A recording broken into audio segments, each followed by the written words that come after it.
La parole est à Madame Nadia Ramassamy.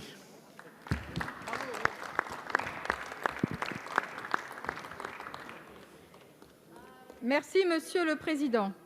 Monsieur le Premier ministre, depuis 10 mois, l'épidémie de Covid-19 sévit partout en France et plutôt que de voir législative et exécutif travailler ensemble pendant cette crise sanitaire et économique, nous avons assisté et nous assistons encore à l'effondrement du pouvoir législatif face à un gouvernement qui n'agit qu'à sa guise.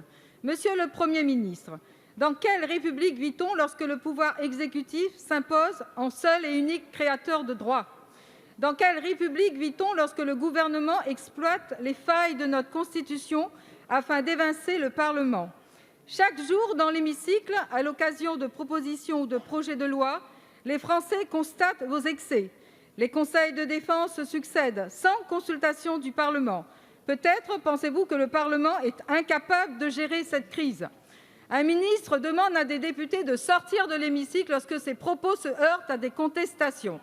Des amendements adoptés font l'objet d'un second vote lorsque vous n'en êtes pas satisfait. La semaine dernière, après le vote de la proposition de loi relative à la sécurité globale, le Gouvernement annonce la création d'une commission afin d'en réécrire un article. Il me semble donc primordial de rappeler qu'il existe en France 3 pouvoirs indépendants, législatif, exécutif et judiciaire, et que leur indépendance est la garantie de nos droits et libertés. Nous sommes dans cet hémicycle toutes et tous élus au suffrage universel direct par les Françaises et les Français que nous représentons. Nous ne sommes pas là pour appliquer vos directives, Monsieur le Premier ministre. Cette situation ne saurait perdurer. Le Parlement n'est pas le scribe du gouvernement. Merci. Merci, chers collègues. La parole est à Monsieur Gabriel Attal, secrétaire d'État, porte-parole du gouvernement. Merci, Monsieur le Président, Mesdames et Messieurs les députés, Madame la députée Ramassamy. Je trouve que vous faites bien peu de cas du travail qui a été le vôtre, qui a été celui de tous les députés de cet hémicycle pendant des centaines d'heures depuis le début de cette crise. Et oui, le Parlement a travaillé depuis le début de cette crise, le Parlement a examiné des textes dès lors que les libertés des Français étaient concernées, et a pu faire des propositions, et j'ai envie de dire heureusement que le Parlement s'est exprimé. C'est comme ça que nous avons su que votre parti politique au Sénat proposait la réouverture des discothèques au moment où nous étions presque au pire de cette seconde vague. C'est comme ça que nous avons su que vous n'aviez pas de proposition alternative à faire à l'action qui est menée par le gouvernement. Vous avez eu des tribunes en centaines d'heures pour faire des propositions alternatives, pour être constructifs. Vous n'avez jamais souhaité le faire. Et nous ne baissons pas les bras parce que nous croyons à la concorde et nous croyons à la participation démocratique de toutes les forces politiques. C'est pour ça que le Premier ministre réunit régulièrement les chefs de groupe, les chefs de partis politiques.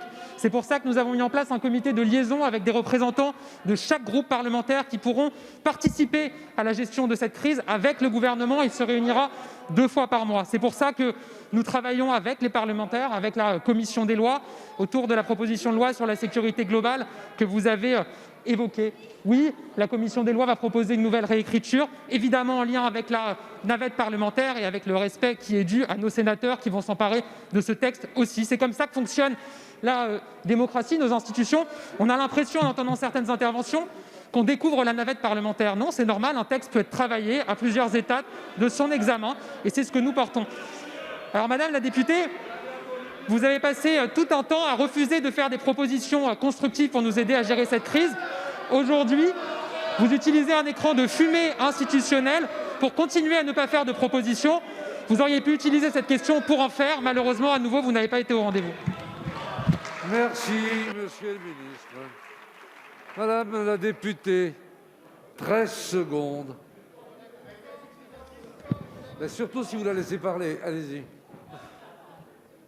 Monsieur le ministre, vous dévalorisez le travail des députés. Combien d'amendements vous avez refusés? Combien de nos amendements vous avez refusés? Donc nous représentons aussi une partie de la population. Donc vous êtes en train de faire croire que nous servons à quelque chose, alors que ce n'est pas le cas. Merci, Madame la députée.